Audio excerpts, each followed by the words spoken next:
Bueno, primero que todo, saludar a todos los presentes el día de hoy. Nosotros con nuestro grupo hablaremos sobre la enfermedad injerto contra el huésped. Nuestro grupo está conformado por Francisco Arias, Germán Delgado, Adolfo Molina, Boris Sepúlveda y quien les habla, Gonzalo Uribe. Nuestra asignatura es Medicina Transfusional y el profesor es Cristian Sandoval.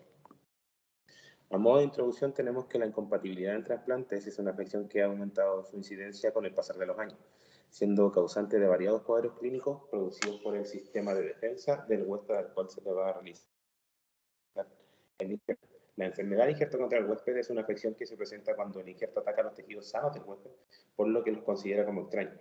Esta enfermedad produce daño en variados tejidos o órganos del huésped. En especial, por ejemplo, tenemos la piel, el hígado, los intestinos, los ojos, la boca, entre otros. Entre los signos y síntomas tenemos que pueden llegar a ser graves y en algunos casos, de hecho, llegar a la muerte, pudiendo presentarse en los primeros meses después del tratamiento o mucho tiempo después del trasplante. En cuanto a los objetivos generales, debemos conocer el cuadro clínico generado por la enfermedad de injerto contra el huésped en base a la evolución de la fisiopatología para así poder mejorar tanto la atención como el tratamiento de los pacientes que cursan con esta patología. En cuanto a los objetivos específicos, tenemos que evaluar la epidemiología observada a nivel mundial de la enfermedad de injerto contra el huésped, conocer la fisiopatología de esta misma, separar las distintas fases observadas en el cuadro clínico generado en los pacientes que presentan esta enfermedad y, por último, comparar las discrepancias observadas entre RFLP y HLA-DR. La enfermedad injerto contra el huésped ocurre cuando las células inmunológicamente competentes son injertadas en un receptor cuyas células presentan antígenos titulares ausentes en el donante y el receptor es incapaz de desarrollar una respuesta efectiva para destruir las células trasplantadas. La enfermedad injerto contra el huésped afecta aproximadamente de un 50 a un 70% de los individuos receptores de trasplante. La frecuencia oscila entre el 6 y el 90% entre los receptores de injertos y del 40 al 50% de los pacientes con enfermedades de injertos contra el huésped crónica mueren en los primeros 10 años de iniciada esta enfermedad. La mortalidad se debe tanto a la enfermedad como a la alta incidencia de infecciones provocadas por los efectos inmunosupresores del tratamiento.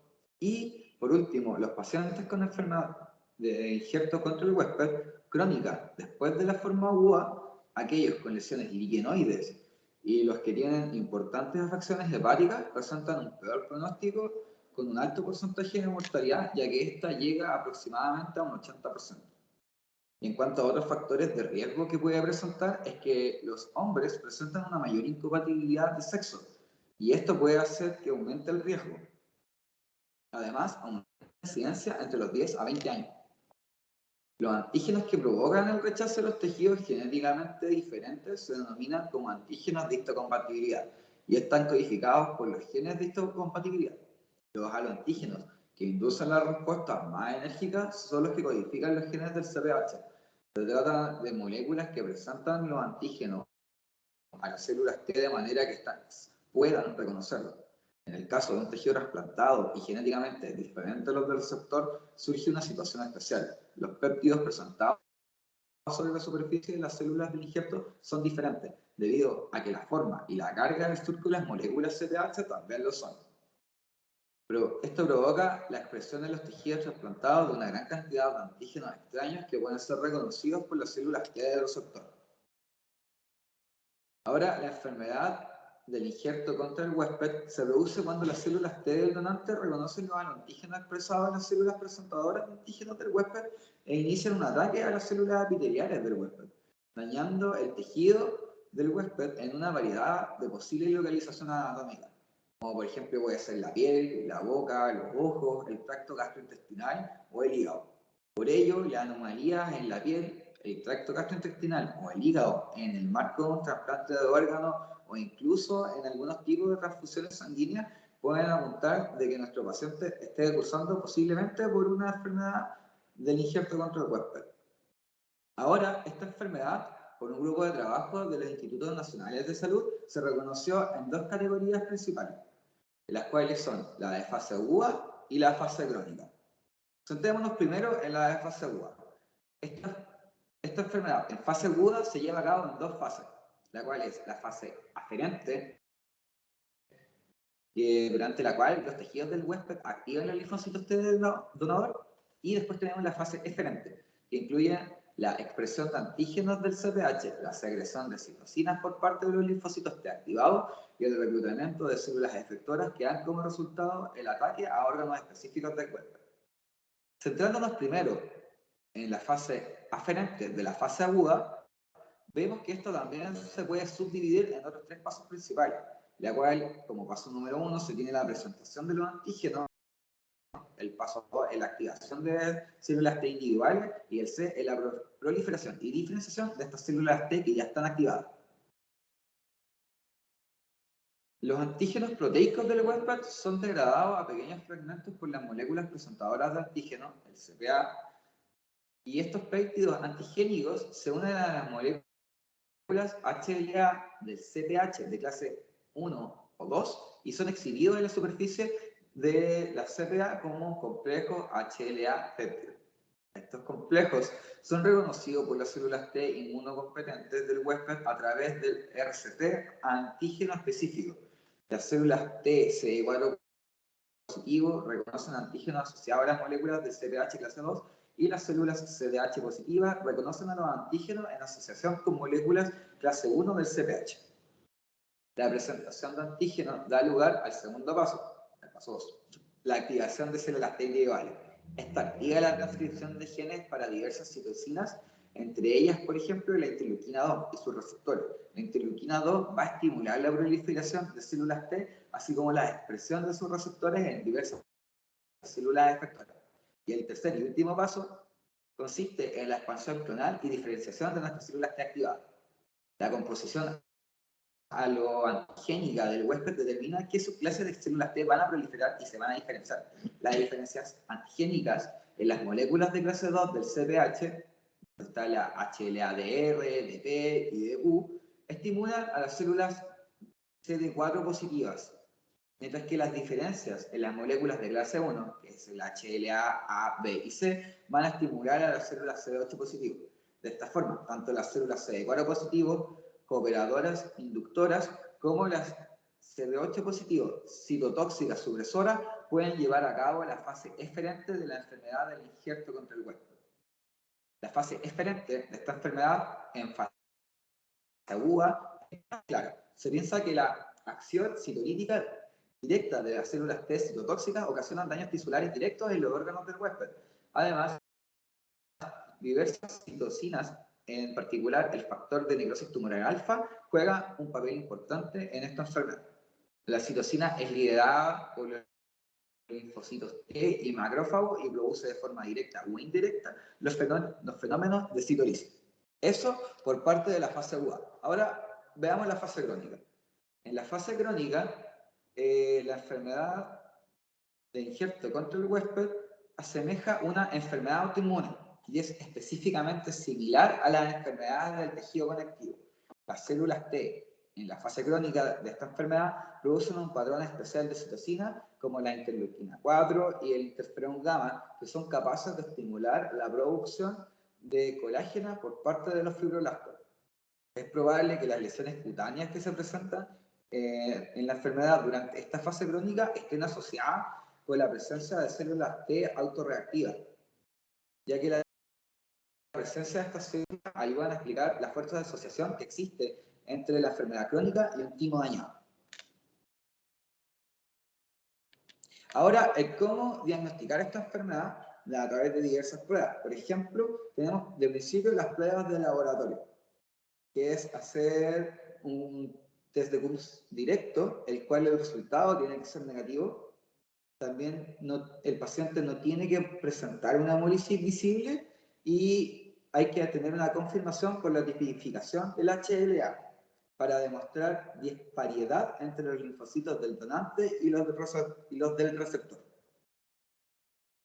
También tenemos la prevención, que están las plaquetas compatibles con el HLA transfundido, irrigación de derivados antes de la transfusión en pacientes de riesgo, irradiación de linfocitos del donante para prevenir una transformación blástica y la identificación de candidatos para hemoderivados irradiados, como médula ósea o células madre del paciente trasplantado, lactantes, fetos que reciben transfusiones intrauterinas de cualquier paciente inmunodeprimido. Bueno, en cuanto a la tipificación HLA, tenemos que la prueba de la reacción en cadena de la polimerasa. La tipificación es basada en ADN, ofrece varias ventajas con respecto a las pruebas serológicas y celulares. Tiene una elevada sensibilidad y especificidad, muestra de volumen reducido, obtención de los resultados en pocas horas y ausencia de la necesidad de la expresión del antígeno o viabilidad celular. Aunque los métodos serológicos solo pueden distinguir un número limitado de especificidades de HLA, los métodos de alta resolución basados en ADN identifican todos los alelos conocidos. En cuanto a la electroforesis de cebadores específicos, tenemos que es importante, según la estrategia empleada, los pares de cebadores en las secuencias específicas, o sea, SSP, que tienen como objetivo amplificar una secuencia de ADN en particular. El método de secuencia específica requiere múltiples reacciones de PCR, en las cuales cada reacción específica para un alelo en particular o un grupo de alelos. El alelo amplificado se visualiza por electroforesis en gel de agarosa, ya que los SSP tienen objetivos específicos. La presencia del material amplificado señala la presencia del alelo correspondiente. El modelo de las amplificaciones positivas o negativas se estudia para determinar los alelos HLA presentes que puedan estar. Los equipos de los cebadores están comercialmente disponibles y pueden determinar un fenotipo de nivel alélico completo de HLA, tanto de A, B, C, de R, de Q y de P. Las pruebas serológicas o linfocitotoxicidad realmente es la microlinfotoxicidad. Se puede emplear para detectar los antígenos HLA tanto de A, B, C, de R y de Q. Se utilizan linfocitos porque es más fácil obtener estos de sangre periférica anticoagulada y la diferencia de los granulocitos. Proporcionan resultados reproducibles. También podemos usar linfocitos de origen gangliolar o esplénico. Los sueros para tipificación de HLA provienen fundamentalmente de mujeres multíparas. Ahora se disponen de algunos antisueros monoclonales murinos. Se colocan sueros HLA de anticuerpos monoclonales específicos conocidos en microcubetas y se agrega una suspensión de linfocitos de cada microcubeta. Luego se añade un complejo de conejo y si la cantidad de anticuerpos fijados de la membrana linfocitaria es suficiente, el complejo de ataque de la membrana activará la cascada del complemento, que lleva a la linfotoxicidad. El daño de la membrana celular se detecta mediante colorantes. Las células sin anticuerpos adheridos, que no activan el complemento y no experimentan lesión de la membrana, no permiten el ingreso de los colorantes vitales. Esto mientras que aquellas membranas dañadas, permeables, sí lo van a hacer. Entonces se estudian las células para verificar la exclusión o incorporación del colorante en el microscopio de contraste de fase. En cuanto a esta tabla, podemos ver los métodos para tipificar el HLA y su uso correcto. Tenemos el SSP, que fue explicado recientemente, la secuencia de ADN, la hibridación del SSOP directa, la hibridación del SSOP inversa y la microlinfocitotoxicidad. Tenemos en cuanto a la aplicación y la resolución. Más que nada la resolución es lo más importante, ya que vamos a obtener un mejor resultado dependiendo de qué técnica o qué método estemos utilizando. En cuanto a las discrepancias, podemos decir en este cuadro que entre los métodos de tipificación de HLA de las muestras repetidas se debían a problemas de interpretación y error humano y no implicaban ningún fallo en la expresión de las técnicas empleadas. Los resultados de las discrepancias entre diferentes técnicas deben analizarse cuidadosamente realmente, además de los posibles errores de tipificación del HLA, que pueden resolverse utilizando otros métodos de tipificación. Las discrepancias pueden traducirse en la identificación de nuevos alelos de tipo HLA. En cuanto al antígeno leucocitario humano, tenemos una tabla donde se observan los resultados de la nueva tipificación del HLA-B y DRB1-D6, que muestran discrepancias entre PCR-SSP y PCR-SSO. Lo importante es poder señalar la diferencia que existen entre estos métodos, y se evaluaron 6 muestras, como dije anteriormente, que para ver la PCR y la SSO, en diferencia, de la SSP.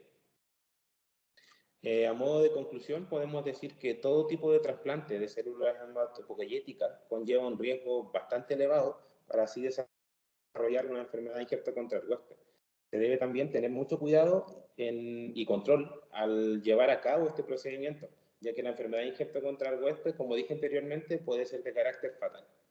Para que se desarrolle el injerto, debe contener células inmunocompetentes. El destinatario debe expresar estas células de tipo mayor o menores moléculas de histocompatibilidad que faltan en el donante del injerto, y este destinatario debe ser incapaz de rechazar el injerto. La única terapia satisfactoria en la actualidad es la eliminación de las células T que inician la reacción, ya sea a través de fármacos inmunosupresores o por agentes que agoten las células T. Esas serían nuestras referencias bibliográficas. Muchas gracias.